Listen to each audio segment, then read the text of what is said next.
श्री शिवाय नमस्तुभयम्। आप सभी लोग जानते हैं कि 8 अक्टूबर 2025 यानी बुधवार कार्तिक का पवित्र महीना शरद पूर्णिमा के दिन से शुरू हो रहा है। और आप सभी जानते हैं कि कार्तिक स्नान का महत्व हमारे शास्त्रों में और हिंदू धर्म की परंपराओं में कितना महत्वपूर्ण बताया गया है। और कार्तिक मास का सबसे पहला और जरूरी नियम है कार्तिक स्नान, जो कि शरद पूर्णिमा से यानी आश्विन महीने की पूर्णिमा तिथि से आरंभ होकर कार्तिक पूर्णिमा तक किया जाता है। और कार्तिक मास का प्रत्येक दिन एक पर्व की तरह मनाया जाता है। अगर कभी भी मौका लग जाए तो आप लोगों को कील और लहसुन लिखकर बहुत छोटा सा उपाय करना है। इन दोनों का संयोग बहुत ही कम आता है। इसी के साथ में इस दिन आपको एक कील और लहसुन वाला उपाय तो आपको अवश्य ही करना चाहिए, क्योंकि ऐसा दिन पूरे साल में सिर्फ एक ही बार आता है। और दोस्तों, आप सभी लोग जानते हो कि शारदीय नवरात्रि का अगर सबसे बड़ा कोई उपाय है तो वह कील और लहसुन वाला उपाय। तो दोस्तों, कार्तिक स्नान आप लोगों को इस कील और लहसुन लिखकर बहुत छोटा सा उपाय करना है। बहुत सारे लोग होंगे जिन लोगों ने इस उपाय को ना किया हो, मतलब पूरा साल निकल गया, उन्होंने किसी भी दिन इस कील और लहसुन वाला उपाय को ना किया हो। पर दोस्तों, आपके पास एक पहला मौका बचा हुआ है, जो कि 8 अक्टूबर 2025 कार्तिक महीने के कार्तिक स्नान है। इस दिन आप लोगों को इस वाले उपाय को जरूर कर लेना है। भले ही आपने पूरे महीने भर इस उपाय को ना किया हो, पर अगर आपने इस कार्तिक महीने के कार्तिक स्नान अगर इस वाले उपाय को कर लिया तो आपको इस उपाय को करने का वह फल मिलेगा जिसकी आपने कभी कल्पना भी नहीं करी होगी। इसीलिए आप लोग इस वाले उपाय को एक बार जरूर कर लेना है, ताकि आप लोगों के हाथ से यह मौका ना जा सके और आपको इस उपाय को करने का फल मिल सके। यह उपाय पंडित जी ने अपनी अभी की ही श्री शिव महापुराण की कथा में बताया। जी, इस उपाय को आज हम आपको बहुत अच्छे से समझाने वाले हैं। इस वीडियो को देखने के बाद इस उपाय को समझने के लिए आपको कोई और वीडियो को देखने की जरूरत नहीं पड़ेगी। तो चलिए उपाय को शुरू करते हैं। देखिए, इस कार्तिक महीने के कार्तिक स्नान ये इतना खास होता है, इतना महत्वपूर्ण होता है। देखा गया है कभी कभी बड़े बड़े पूजा पाठ अनुष्ठान से जो मनोकामना पूर्ण नहीं होते, वो कार्तिक महीने की कार्तिक स्नान एक छोटे से उपाय करने से ही आपकी मनोकामना पूर्ण हो जाती है। और बहुत सारे लोगों ने इस उपाय को किया भी है और उनको इस उपाय को करने का फल भी जरूर मिला है। अगर आप लोग भी इस उपाय को करना चाहते हैं तो आप इस उपाय को पहले अच्छे से समझ लेना, सुन लेना, उसके बाद करना, आपको इस उपाय का फल जरूर मिलेगा। और इस उपाय को कर लेने से आपके घर में चाहे किसी भी प्रकार की दुख और समस्या क्यों ना चल रही हो, आपको उसका कारण भी नहीं पता है कि भाई ये समस्या किस कारण से चल रही है। उसका कुछ भी कारण हो सकता है, जैसे पितृ दोष हो सकता है या किसी भी तरह का मंगल दोष भी हो सकता है। तो इस दिन आप लोगों को ये वाला उपाय कर लेना है। ये एक ऐसा उपाय है जिस उपाय को अगर किसी विशेष दिन पर किया जाए तो भाई उस विशेष दिन का जो है वह तो हमें मिलता ही मिलता है, पर हमने उस दिन पर इस उपाय को किया है तो हमें उससे भी बड़ा फल मिलता है। और फल बहुत जल्दी मिलता है, क्योंकि आप इस उपाय को बहुत ही बड़े और विशेष दिन पर कर रहे हो।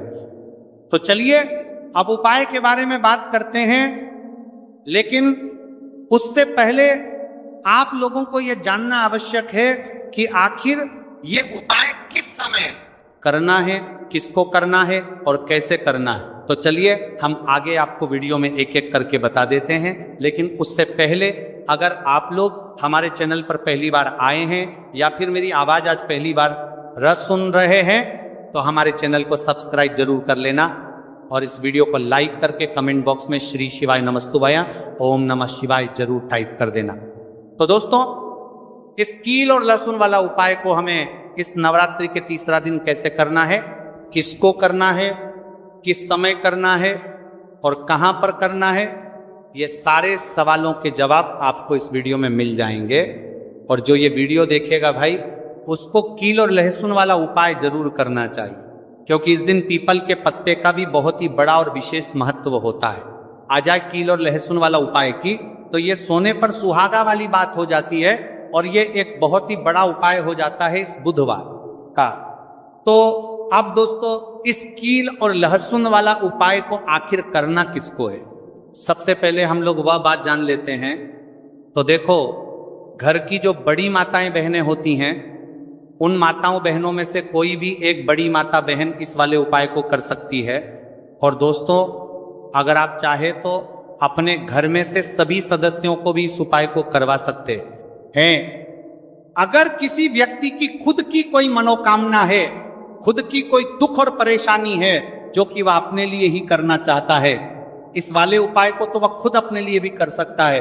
बाकी अगर कोई घर में से ऐसा है जो कि अपने पूरे घर परिवार की सुख और शांति के लिए ये वाला उपाय करना चाहता है, तो भाई वो भी कर फंस सकता है, उसमें भी कोई दिक्कत वाली बात नहीं है।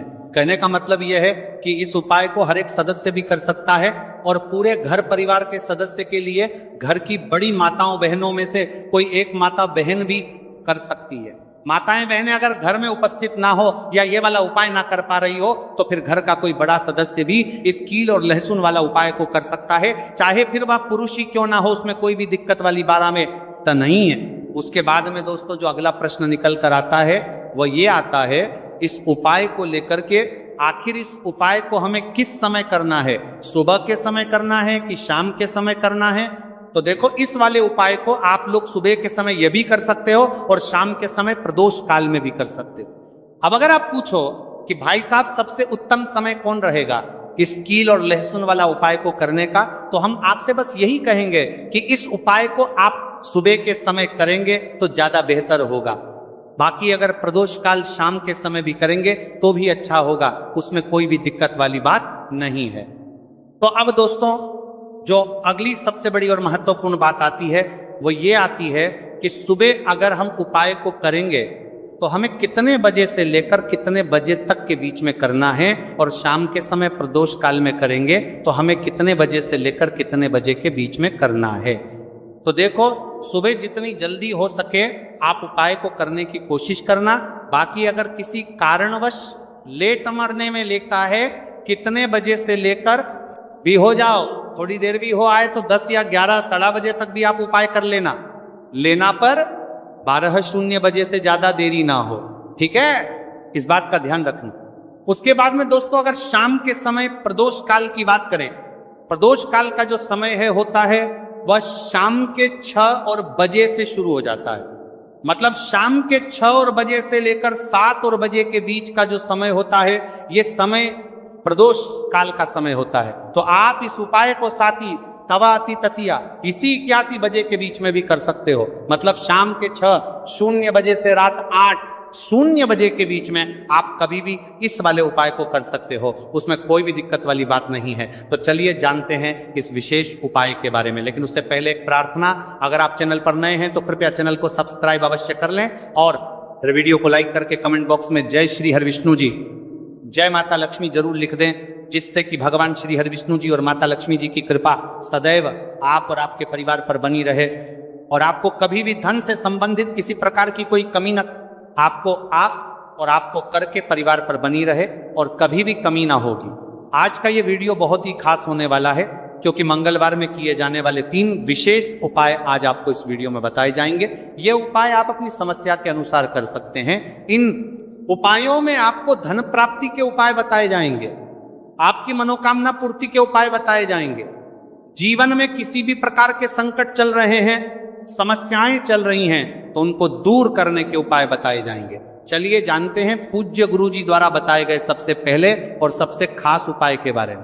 तो आज की वीडियो में ऐसा उपाय आपके लिए लेकर आए हैं जिससे आपके लाख या करोड़ों शत्रु भी परास्त हो जाएंगे और कभी भी लौट कर आपके जीवन में शत्रु नहीं आएंगे। अगर आप लहसुन में 1 कील गाड़ कर इसे फेंक देते हैं तो कील और लहसुन से अब आपके शत्रुओं की छुट्टी हो जाएगी और शत्रु जो है वह हाथ जोड़कर माफी मांगेंगे। मतलब सोचेंगे कि उन्होंने आपसे शत्रुता करने के बारे में क्यों सोचा और उन्होंने आपसे शत्रुता क्यों की। अब देखिए, अगर गुप्त शत्रु भी हैं, क्योंकि देखिए गुप्त शत्रु जिन लोगों के होते हैं वह भी व्यक्ति को बहुत परेशान करते हैं, तब भी आप देखेंगे कि आपके जो गुप्त शत्रु हैं वह भी परास्त हो जाएंगे और सामने से जो आप परिवार कर रहे हैं उनकी भी आपके जीवन से छुट्टी हो जाएगी। कभी आपसे शत्रुता नहीं करेंगे, या मान लीजिए आपको पता ही नहीं है कि आपके शत्रु कितने हैं या कौन आपका शत्रु है, क्योंकि कभी कभी शत्रु जो है वह मित्र के रूप में भी आ जाता है, मतलब हमारा मित्र बनकर हमारे जीवन में आता है, जिन्हें पहचानना बहुत मुश्किल है। मान लीजिए आपको आपके शत्रु का नाम नहीं पता, यह भी नहीं पता कि शत्रु कितने हैं, यह भी नहीं पता कि शत्रु ताकतवर है और किस तरह से आपको कितना नुकसान कर रहा है, तब भी आप इस उपाय को करिए। और ये क्योंकि अगर पावरफुल भी शत्रु है, बहुत ताकतवर है ना, यह बहुत कुछ आपके ऊपर करा रखा है या कराने के बारे में सोच रहा है, समझ लीजिए कि उसका सभी कुछ किया कराया इस उपाय को करने से तुरंत दूर होगा। तो शत्रु ने चाहे बंधनवार आपकी बुद्धि का करवा दिया हो, आपकी दुकान का करा दिया हो, आपके बिजनेस का करा दिया हो, वो भी खुल जाएगा। और आप विश्वास मानिए कि आपके जीवन में जो दुख और कष्ट आ रहे हैं ना, उनसे आपको हमेशा के लिए छुट्टी मिल जाएगी। मतलब कभी भी आपके घर में फिर दुर्घटनाएं नहीं होंगी, कर्जे जैसी समस्याएं नहीं बढ़गी और लड़ाई झगड़ा भी बिल्कुल आपके घर से, आपके जीवन से दूर हो जाएगा। देखिए होता क्या है, कभी कभी शत्रु इस तरह का किया कराया करवाते हैं कि घर के जो सदस्य हैं वह आपस में ही लड़ना शुरू कर देते हैं, क्योंकि जब घर में जो सदस्य हैं वह आपस में लड़ाई झगड़ा करते हैं, घर में क्लेश होता है, तो ऐसे घर में धन से जुड़ी समस्याएं भी आती हैं। उस घर में लक्ष्मी नहीं रुकती। जिस घर में लोग लड़ाई झगड़ा करते हैं आपस में, इसीलिए शत्रु ज्यादातर लड़ाई झगड़ा करवा देते हैं। दूसरी चीज कि जो व्यापारी होते हैं, जिनका अपना बिजनेस है, दुकान है, शॉप है ना, और सामने दूसरे व्यक्ति की शॉप है, दूसरे व्यक्ति का व्यापार है। अब मान लीजिए आपका व्यापार तो बहुत अच्छे से चल रहा है और उस व्यक्ति का नहीं चल रहा, वो ये देखकर ही जलने लगते हैं, देखकर रशा करने लगते हैं कि इनका काम, इनका व्यापार बहुत अच्छा चल रहा है और मैं यहाँ कुछ नहीं कर पा रहा हूं। तो वह देखिए, जब कुछ नहीं कर पाते हैं तो शत्रुता निकालने लगते हैं, शत्रुता निभाने लगते हैं और ईर्ष्या की भावना मन में इस तरह से उनके उत्पन्न होती है कि कभी कभी इसका रूप जो है वो बड़ा हो जाता है। मतलब व्यक्ति हर वो बुरा काम करता है जिससे कि सामने वाला व्यक्ति जो है वो पूरी तरह बर्बाद हो जाए। तो ऐसे शत्रुओं से आपको हमेशा बचकर रहने की जरूरत है और इस छोटे से उपाय को करने की आवश्यकता है। उपाय करिए तो और देखिए कि आपके शत्रु कैसे परास्त होते हैं और कैसे आपके जीवन से निकलते हैं। तो चलिए जल्दी से बात कर लेते हैं उपाय की। किससे? नॉर्मल तरह से लहसुन में आपको कील गाड़नी है और इस लहसुन को कहाँ फेंकना है और इस उपाय को किस दिन करना है, किस समय करना है। सबसे पहली बात कि इस उपाय को स्त्री हो या पुरुष कोई भी कर सकता है। दूसरी चीज, इस उपाय को आप किसी भी दिन कर सकते हैं। देखिए उपाय की बात करें उससे पहले आप सभी से रिक्वेस्ट करते हैं कि वीडियो को लाइक करके चैनल को जरूर करें, सब्सक्राइब कर लें, साथ ही साथ जयकारा लगा दें पूरी सच्ची श्रद्धा से। कमेंट सेक्शन में जय श्री राम लिख दें, क्योंकि संकट मोचन हनुमान जी बालाजी महाराज का आशीर्वाद ही है कि यह उपाय आप तक पहुंचते हैं, आपकी समस्या का हल आप तक पहुंचता है। इसीलिए वीडियो को लाइक, चैनल को सब्सक्राइब कर लें और जयकारा लगा दें। तो देखिए सबसे पहले आपको क्या करना है, एक साबुत लहसुन लेनी है, लहसुन साबुत लेनी है, कटी हुई लहसुन यहां पर आपको नहीं लेनी है, बिल्कुल साबुत लहसुन। इसी के साथ आपको क्या करना है, बारसा लहसुन लेनी है एक लोहे की कील भी लेनी है। अच्छा, कील जो आप यहां पर लेंगे वो नई कील आपको बिल्कुल नहीं लेनी है। पुरानी कील लेनी है तो नई कील ना ले, आपके घर में ही आप ढूंढे कोई पुरानी कील पड़ी हो आप ले लें, ठीक है ना। इसी के साथ आपको क्या करना है, काले रंग का मार्कर पेन लेना है, ठीक है ना। मार्कर इसीलिए क्योंकि वो अच्छे से चल जाता है। यहाँ हम पर आप स्याही भी ले सकते हैं, स्याही से भी आप लिख सकते हैं। अब देखिए आपको करना क्या है, इन तीनों चीजों को लेकर आपको दक्षिण दिशा में फेस करके बैठ जाना है, अपने घर की दक्षिण दिशा में। तो देखिए जमीन पर बैठकर आपको इस उपाय को करना है। सबसे पहले लहसुन आपने ले ली, अब आपको वो लहसुन उठानी है। आपने किसी के लिए बार बार में लगातार तरा बोती रहा और जो काले रंग का पेन या मार्कर आपने लिया है, उस लहसुन के ऊपर आपको उस पेन से, उस कलम से शत्रु लिखना है। शत्रु क्यों लिखना है, क्योंकि देखिए शत्रु एक भी हो सकता है, दो भी हो सकते हैं, तीन भी हो सकते हैं, और ज्यादा भी हो सकते हैं या गुप्त शत्रु भी हो सकते हैं जिनके बारे में आपको पता ही नहीं है। अब आप मान लीजिए नाम अगर उस पर ही लिखते हैं, इससे आपका एक ही शत्रु दूर होगा, एक ही शत्रु परास्त होगा। लेकिन अगर आप लहसुन के ऊपर शत्रु लिख देंगे ना, तो आपके जितने भी शत्रु हैं सभी परास्त हो जाएंगे और जीवन से वह शत्रु भी दूर हो जाएंगे जो गुप्त तरीके से आपसे शत्रुता निभा रहे हैं या आपकी पीठ पीछे बहुत कुछ बुरा कर रहे हैं या करवा रहे हैं कुछ, है ना, बहुत सारी क्रियाएं करवा देते हैं। तो इसीलिए लहसुन के ऊपर आपको क्या लिखना है? केवल शत्रु लिखना है। किससे लिखना है? जो काले रंग का पेन या मार्कर आपने लिया, जहां जहां आपने शत्रु लिखा है बिल्कुल उसके नीचे आपको लहसुन पर जहां आपने नाम लिखा है बिल्कुल उसके नीचे आपको एक क्रॉस का कटस का निशान लगाना है। ठीक है ना? क्रॉस का कटस का तो देखिए, सबसे पहले आपने लहसुन पर नाम लिख लिया, उसके बाद आपने क्रॉस का निशान लगा दिया, जैसे कि हम एक्स बनाते हैं, है ना, ABCD में जो एक्स बनाते हैं उस तरह से आपको एक्स का निशान लगा देना है। अब उस एक्स के नीचे भी आपको एक शब्द लिखना है। क्या लिखना है? त्रिम।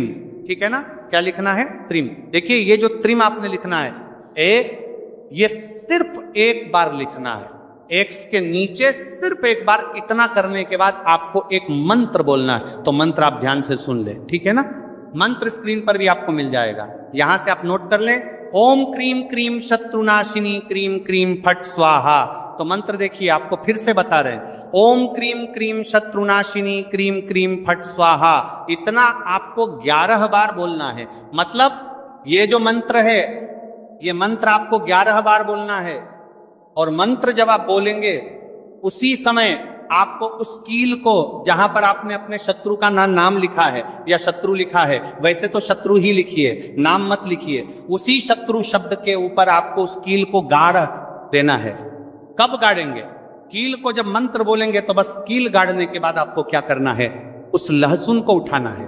आप चाहे तो किसी कपड़े में रख लें, है ना, क्योंकि इस उपाय को आपको छुपा कर करना है, किसी को बताकर नहीं करना है, क्योंकि उपाय जल्दी काम करता है। फिर आप किसी भी सुनसान स्थान पर जाएं, वहां छोटा सा गड्ढा कर लें और उस लहसुन को उसी मिट्टी में दबा दें, कील सहित दबा दें। ऐसे नहीं कि कील निकालनी है या कुछ करना है, नहीं, लहसुन और कील सभी को उसके अंदर आपको दबा देना है। मिट्टी के अंदर गड्ढे को अच्छे से ढक देना है, अपने घर पर चले आना है। और इस उपाय को आप कोशिश करें कि सूरज ढलने के बाद करें, ठीक है ना?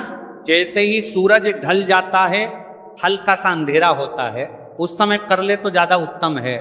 दूसरी चीज, स्त्री हो या पुरुष, कोई भी इस उपाय को कर सकते हैं, किसी भी दिन कर सकते हैं। गुप्त शत्रु हो, सामने से शत्रु हो, सभी के लिए कर सकते हैं। ऐसा समझ लीजिए कि शत्रु जो है ना, ये माफी मांगने के लिए मजबूर हो जाएंगे, कभी शत्रुता आपसे नहीं करेंगे। इतना चूक उपाय है तो बहुत अच्छे से उपाय आपको बताने का प्रयास किया है। उपाय थोड़ा कठिन है, अगर कुछ ऐसा जो आपको नहीं समझ आया हो, कुछ पूछना हो तो कमेंट सेक्शन में आप पूछ सकते हैं। तो चलिए बात कर लेते हैं अब अपने ऐसे उपाय की जो आपकी मनोकामना को भी पूरा करेगा और आपके घर में हमेशा सफलता, धन की वृद्धि, सुख समृद्धि बढ़ती चली जाएगी।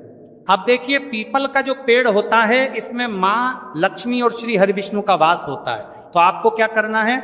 पूर्णिमा की शाम में, यानी सूर्य अस्त हो जाता है, उस समय एक दीपक घी का श्री हरिविष्णु और माँ लक्ष्मी के नाम का जरूर लगा कर आना है। कभी आपके घर में निर्धनता नहीं छाएगी, धन से जुड़ी समस्याएं नहीं आएंगी, क्योंकि स्वयं माँ लक्ष्मी आकर ऐसे घर छलत्तर की 25 समस्याएं आकर करतर की समस्याएं आकर में वास करती हैं। जो पीपल के पेड़ का पूजन कर लेते हैं, विशेषकर चैत्र पूर्णिमा व्रत के दिन एक दीपक पीपल के पेड़ में जाकर लगा देते हैं। अब जिन लोगों के घर के आसपास पीपल का पेड़ नहीं है, वह क्या करेंगे? तो देखिए, आप अपने घर के ईशान कोण में घी का दीपक जरूर लगाएं, क्योंकि ये वह दिशा है जहां मां लक्ष्मी का वास होता है, कुबेर भगवान का वास होता है, श्री गणेश का वास होता है। तो चलिए अब बात कर लेते हैं अब अपने तीसरे बहुत ही छोटे से उपाय की, जिस उपाय को करने से कभी आपके घर में बुरी शक्तियां, नेगेटिव एनर्जी, नजर दोष कभी प्रवेश नहीं करती। तो करना क्या है आपको इस दिन? सबसे पहले तो अपने घर में 1 या 2 कपूर जलाकर पूरे घर में इसका धुआं दिखाना है। और मुख्य द्वार पर, यानी आपका जो लकड़ी का दरबार किया था दरवाजा है बाहर की तरफ, आपको 2 दीपक जरूर से लगाने हैं। देसी घी के मां लक्ष्मी और श्री हरि विष्णु के लिए बहुत ही छोटा सा उपाय है, लेकिन बहुत लाभकारी है। तो इस उपाय को करिए, आपको लाभ होगा और जितनी भी समस्याएं, दुख, कष्ट आपके जीवन में है, बहुत जल्दी आपके जीवन से दूर हो जाएंगे। अगर ये उपाय आप सही तरीके से कर लेते हैं, पूर्ण सच्ची श्रद्धा के साथ, पूर्ण निष्ठा के साथ कर लेते हैं, श्री हरि विष्णु और मां लक्ष्मी पर विश्वास करके कर लेते हैं, कोई भी उपाय जब आप करें तो हमेशा यह सोच कर करें कि मेरा यह उपाय जरूर सफल होगा और मुझे भगवान की कृपा जरूर मिलेगी। आप देखेंगे कि इस तरह से जब आप उपाय जरूर सफल की कृपा के पड़ता होगी कि करते किस समय करना पर ये जरूर करते हैं, ये जरूर करते हैं, बंदा ने किसी पर करेंगे, आपको उसका फल जरूर मिलेगा, आपका उपाय जरूर सफल होगा और जीवन में आप हमेशा आगे बढ़ेंगे। तो 2 उपाय की बात कर ली, अब जल्दी से बात कर लेते हैं। तो ये थे पूज्य गुरुजी द्वारा बताए गए कुछ बहुत ही खास उपाय। अगर आपको जानकारी अच्छी लगी हो तो वीडियो को लाइक करिएगा। मिलते हैं फिर एक नए वीडियो के साथ। श्री शिवाय नमस्तुभयम।